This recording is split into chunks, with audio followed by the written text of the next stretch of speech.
talking about Keith Lee? Well, I'm drinking my cup of tea. I'm just making a video. I'm talking about Keith Lee. Well, I'm enjoying my British cup of tea that you guys can probably see. Americans and British people are like, bit of a tango about British food. To the people that are saying that all the food that Keith Lee is trying, the Nigerian food, the Jamaican food, the ethnic food in the UK, to the people saying that that is not really real British food, especially I've had this argument from American people, black American people, also white American people, saying that he cannot say that he's truly tried British food because he's not eating cottage pie, like sausage and ale and all that stuff. And therefore, you cannot say you're trying real British food because if you did, it would be disgusting. This rhetoric plays into the idea of like ethnic people who have immigrated here are not really British because our food can't be British. Therefore, so we cannot be British. Therefore, the food is not British. And I think this is it's false. It's not true. The food is made by British people in Britain, eaten by British people, so it's British food. Yes, is it influenced by Africans, Jamaican people, like Lebanese food, Turkish food, English food, like traditionally local English food? Yes, it is. However, that does not take away from the fact that it's still English food. The same way when you go eat like fucking, where's it called? Pizza in America. You're going to go to Taco Bell and all these places and you understand that this is food influenced from other places and it still is American food. Why does ethnic food in Britain does not get that? To me, it plays into the idea of like brown people or ethnic people, we're not British truly, so our food is not British, like I said before, and that is not okay. It is not okay. Most of these people that own these places were born here. They're third, fifth, seventh, eighth generation British people, just as much as you black American people have been in America for a really long time. Yes, if I make a Rolex, I'm not gonna say, hey guys, this is British food just because I'm in Britain. Of course, it's still a Ugandan Rolex. If I make a video, I'm gonna call it a Ugandan Rolex. However, if I set up an establishment trying to make Rolexes specifically for British people, I'm going to think about, what would Brits like in a Rolex? They would like cheese, maybe I would add that in. They would like some bacon, some sausage, some readily easy British ingredients. Then I'll add into that. Maybe I could add some baked beans instead of doing the Ugandan traditional chicomando beans and adapt that. I will still call it a Rolex, but it's a British Rolex because I'm making it to serve to British people. Why is it that American food influenced by other cultures can be called American food, but British food influenced by other cultures is not called British food? You want him to just eat cottage, but you want him to eat exclusively white British food? That's what it seems like you're saying. It's like if I went to America and tried to eat American food and I only ate white American food, of course I'm gonna say shit because white people historically are just quite shit at cooking. They're not great. Even when I came to this country, I wasn't eating white people food. I rejected cheese. I rejected any of this pie, shit, fish and chips. I didn't eat on this stuff because I was like, you don't put salt in your food. You don't put anything in your food. I don't like that shit. Until my dad bought me black British Jamaican food that I had never even eaten spice a day in my life. But when he gave me that fish and that fucking rice and peas, I was like, oh! I just ate it. I was fighting for my life, sweating, but I just couldn't stop because it tasted so good. Never once did I question what I'm in the country. It's British food. It's British Jamaican food. Like, people need to realize food is influenced from a lot of places. Like black American food, especially soul food, is African to a T. Like, my God, I get my mind blown watching Gumbo and things like this because I'm like, this is Katogo. This is Katogo from Uganda. This is Katogo bien, Katogo que bien da. But to you people, it's Gambo. Moi moi. Moi moi is, what is it called in Uganda? What is it called when you get sweet potatoes and beans and you mush it together? In Uganda, we call it, I'm forgetting. Omuwumbo. It's not omuwumbo. Fuck, I'm forgetting the word, but it comes, I'll tell you. As an African person, I see a lot of influences of me in a lot of people's food, and I just keep quiet because I'm like, obviously it's their food because they've eaten it culturally for years. It's not my food, even if it's eerily similar. So we should accept that food can be influenced, and you need to be mindful of you saying that ethnic food in the UK here, like food made by black people, brown people, Asian people, is not really British. It's going into the rhetoric of saying that we are not truly British. It's actually not okay. We contribute to this society, we contribute to the culture, we contribute to the food, we contribute to music, we contribute to that, we contribute to everything. We are not gonna give you a cottage pie. And if we are, it's gonna be Africanized. It's gonna have African ingredients in there. Unless you want him to try Africanized British foods, that's a different thing. What did you want him to do? When he goes to America, he's trying foods from individual restaurants. He's not going to fucking McDonald's. And that's the judgment. Going to Premier Inn and eating a stir fry and then you saying that British food sucks. I'm sorry, that is Premier Inn. Also, it just reminded me of the British people gaslighting him, saying, it's not meant to have seasoning. You can add it, the salt and pepper. Salt and pepper is not seasoning. That's flavoring. Let me just tell you that. A fry-up, an English breakfast, it can have seasoning. Those hash browns, you can add a little bit of paprika in the hash browns and a little bit of celery salt. You can add a little bit of spices in it. The bacon can have garlic with it. Honestly, you can fry up your bacon with a little bit of garlic.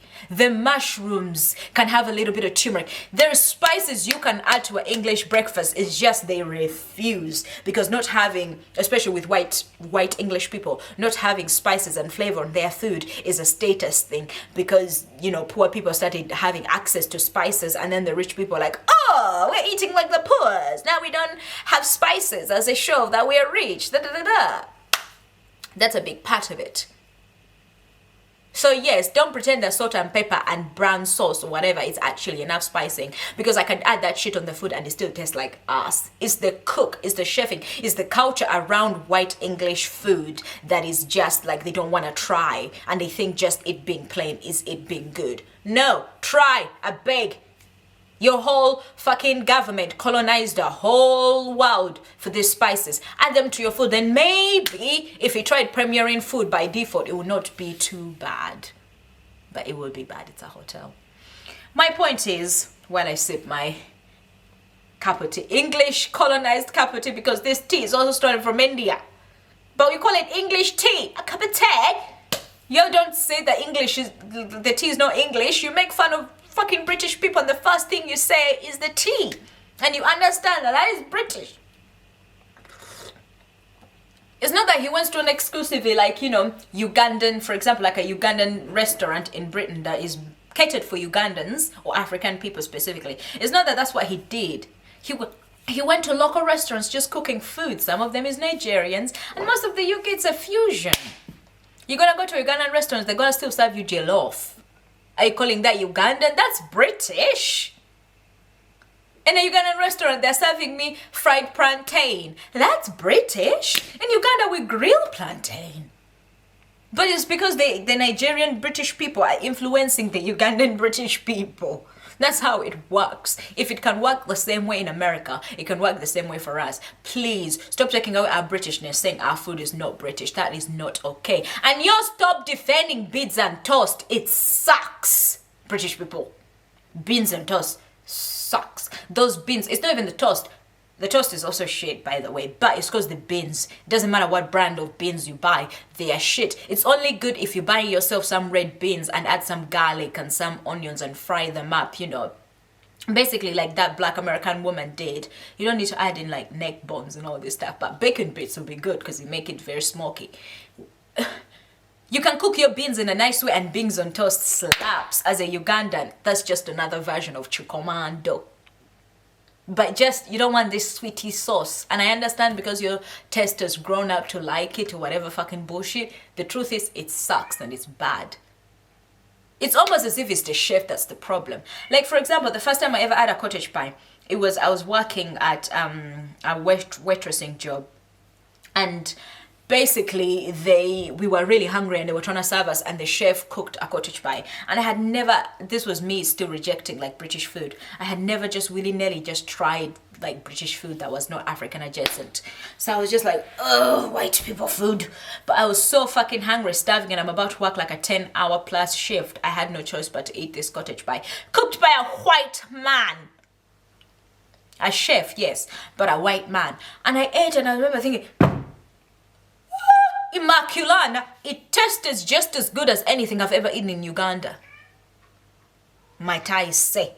It tasted like a very good luombo. It's not the same because it's different flavor palettes, but the feeling it gave me of eating good food was the same. And in my brain, I'm like, I don't eat British food. I ate white British food that's cooked shit.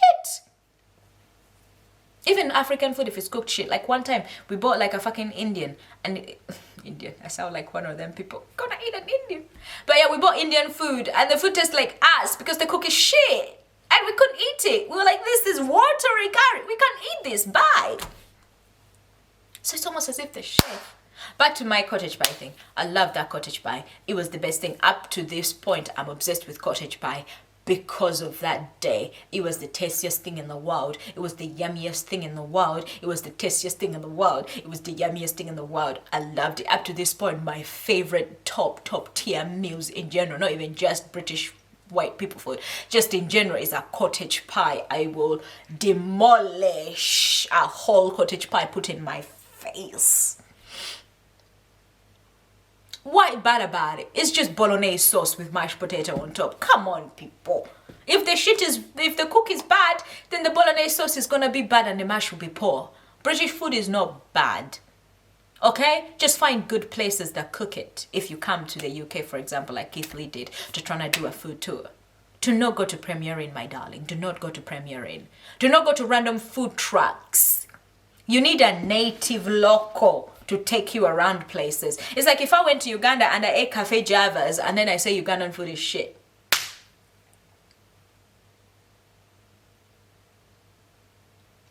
Come on, man. I'm making me defend British food. Making me Brit. We all know in any city, in any major city, good food is known to be hidden and it has to be found by the locals. Do not go for tourist food, my beg, eh? Ain't gonna be good. Go to someone's home, that would be good too. I don't know. I just disagree with this shitting on British people's food.